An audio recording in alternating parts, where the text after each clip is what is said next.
Having set a marathon PB in my original Next Percent version 1, but since then setting a multitude of PBs in my Alphafly version 1, it's time to dial in and decide which one of these running shoes will be this year's spring marathon shoe of choice. I also want to use this video to talk about time goals for my upcoming marathon because so many of you have been asking what I'm going to be shooting for. My current PB is 2 hours, 44 minutes and 38 seconds, a time I'm very proud of, but a time I know I should be beating. But am I going to go for it this time or am I saving that for the autumn? I want to talk about that after we've talked about the shoes. So let's get straight into this. Let's start with the Alphafly version 1, a shoe that I was really skeptical of when it first came out, a shoe that I thought I am not paying full price for this. Well, I was patient, I waited over a year and I managed to pick this up in some Christmas sales for around £133. After all the hype and people telling me they loved it or they hated it, I knew I had to try it at some point and I was grateful that I was able to get it around half price. So once I got it, I absolutely fell in love with this shoe.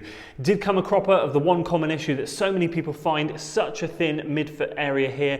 Your foot overhangs, especially people with a wider foot. So by sorting that, I put in, I don't know if you can see in there, my Hoka Mach 4 insoles in there. That's sitting on top of the current Alphafly insole. So the fit now is a little bit tighter and snugger, but I do not get that arch overhang issue because the insole sort of curls up around here and cradles the foot nicely. And since then, I've smashed PB after PB in this shoe. Started doing a couple of workouts in this and knew straight away I had to save this thing for races. Smashed 10K PBs, smashed half marathon PBs, did loads of incredible training runs and used this thing for London Marathon last year. And the one thing that I have to vouch for this shoe, as everyone said to me, this shoe saves the day come the end of the marathon. If there's ever a doubt or if you start to slow down or whatever, this thing, you still get a little bit of something from this shoe, which inevitably is what helped me at the end of my disastrous London Marathon last year. So this is a shoe that certainly has been heavily weighing on my mind as to whether I should race in it. I have not trained in the shoe during this training block because I'm at a point where I feel with it tipping the 100-mile mark now, it is on the verge of being moved to a training shoe. I was going to say unraceable then. Moved to a training shoe, but I still feel like the foam still really has such good life left in it. And I feel like I could get at least a couple more good races in it. I feel like if I took it out on a couple of decent long runs just to remind myself what it feels like, I'm going to be taking it much closer to that tipping point where the foam's going to start to deteriorate a bit more and it's not going to become as effective as it was. So I have held fire on using it, but it is and has been weighing heavy in my mind as to if I should use this shoe. So let's move on to my racing shoe of choice. Yep, I said it, the Next Percent version 1. This is a shoe that I've decided to race in, the Newport Marathon 2023. Let me explain why I've chosen this one over the Alphafly. I'll explain why it's been weighing heavy on my mind. I'm wondering what I should do, but I am going back to basics, going back to the drawing board and getting back to this. So I obviously set my 244 PR in the Vaporfly version 1. And what I'm trying to do is I've had a couple of disastrous marathons since then, and I'm trying to just strip everything back, think about what I went through in that build up and kind of not try and replicate it, but just try and think about what felt good. And at the time, the shoes felt really good. Now, when I got my original pair of Vaporfly version 1s, the green colorway, I got them again on discount like a year later. Not too much of a discount, but I did get a little bit because again, I refused to pay full price on them. And as soon as I got them, they were the best thing that I'd ever run in. I felt so fast in them, so efficient. And the one thing that I'll say about the Vaporfly for me and my foot strike and the way I run is this really works. This is a shoe that I feel the fastest in. Obviously the Saucony Endorphin Pro 3 has really pushed its limits this year and really come close. It is one of my favorite shoes and it is absolutely incredible. But I will say nothing can beat the version 1 of the Vaporfly. Now this is a pair that I've managed to pick up more recently on discount for £101 through the Nike app, so it's officially purchased, and I have used it for 2 races. I did 1 test run and 2 races, so I've got like 45 miles in it now, and I am holding back on using this thing for races only. This is an absolute gem.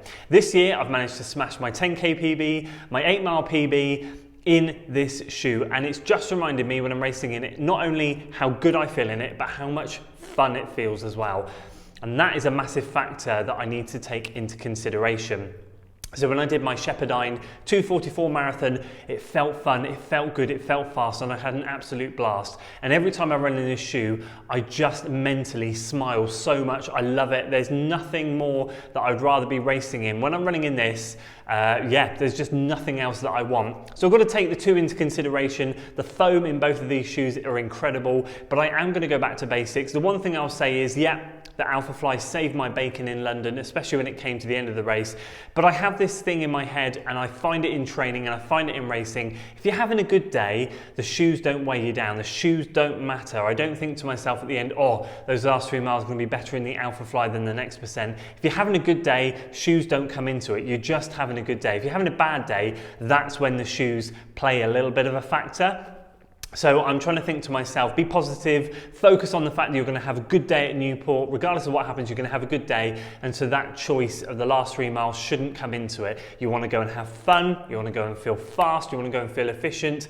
Let's get back to basics and get into the Vaporfly version 1. Now this weekend I actually have a 20-mile race, and I'm going to be using the Next Percent version 2s for that. And the reason being is I want to save these version 1s, but I want to run in a shoe that feels pretty much identical. I find the upper and the comfort and the fit better in the version 1s. I prefer the Vapor Weave, if I'm honest with you. Version 2 I can sometimes feel a bit sloppy. I did a good long run workout with Matt not too long ago, last weekend I should say, and I just feel like the upper, although I had an incredible run, the upper just gets a bit sloppy. The lockdown's not as good. I much prefer it in the version 1, but I'm going to save the version 1s, so I'm going to run in the version 2s. That leads me on to talking about time, because in this race I'm actually going to be using it as a bit of a workout, and I'm going to be practicing my Newport marathon pacing strategy there. 18 miles at marathon pace. It's going to be the peak marathon pace workout in this training block, just 4 weeks out from the race. And I'm excited, but what's going to happen is I'm going to start at 6:30 per mile for the first mile, 6:20 per mile for the second mile, and then duck down to 6 flat per mile for the 18 miles. That's going to be the goal pace on the day. I want to take this very relaxed. Let me explain why I'm not going to be shooting for the fastest PR I could go for, and let me talk about my adaptations I'm going to make during the race if I need to. So the last couple of races have been diabolical, and all through my marathon career, shall we say, this will be my 10th marathon, and it's never been good. I've never hydrated well, I've never fueled well, and I always tend to just absolutely almost kill myself at the end of a marathon. I'm so dehydrated, and it's horrific. It's a horrific experience, but I know that to improve over the distance, I need to continue to work on fueling, hydration, and all of that. So this Newport marathon here is going to be relaxed and is going to be focusing on getting the fuel in, getting the fluids in, and getting to the end as strong as possible. I fully expect to fade a little bit. I'm prepared for that, but I just don't want to feel like I'm knocking on death's door around 17, 18 miles, which I usually do. So calories has been the real focus of this build-up, not necessarily pace. So what I'm looking to find out this weekend is how relaxed do I feel at 6-minute mile pace? Does it feel realistic, or should I dial it back to 6:05? Because let me be brutally honest with you, I think if I was to take my shape right now and go and run a marathon and I would say, right, I'm going to go for a PB, I'd go and try and run it at 5:55 per mile. If I'm honest, I really would, because that's where I kind of feel like fitness is at. But I want to take the edge off that slightly and go 6 flat per mile, or potentially 6:05. Now I'm going to have a heavy training week this week, and so I'm going to be going into the run fatigued, but it's going to give me a lot of answers as to how I feel with fueling, hydration. There'll be 6 drink stations, so I want to make sure I use as many of those as possible, take as many gels as I can, and see how the stomach reacts. So in terms of time goals, I would love to go as a relaxed sub 2:45. That will be a fast Berlin qualifier and will get me into Berlin next year. That's what I would love to achieve. There is a potential that I might try and shoot for sub 2:40. That will be, well, 6 flat pace is sub 2:40, but I'll be starting off slower and more relaxed while I work into it, and I'll obviously see how I feel. But if I'm honest with you, top end goal, I'd love to try and get in and around that 2:44 to 2:45 mark. If I can achieve that, I'll be really happy to kick on into the autumn marathon season and really then try and go for that sort of 2:35 area. That's what I'd love to achieve, but I'm going to be flexible with Newport. If I feel good on the day, then I'll obviously roll with whatever I feel like, and if I go sub 240, then that's what happens. But I'm not going out there stating that's what I'm going to run. The goal, start 6:30 pace, next mile 6:20, mile 3, lock into marathon pace, see how it feels. If it feels too hard, watch the heart rate, dial back a little bit, and see how it goes. So there we go, that is my shoe of choice for the Newport Marathon 2023, and hopefully gives you a little bit of an insight into pacing and times and what I want to do.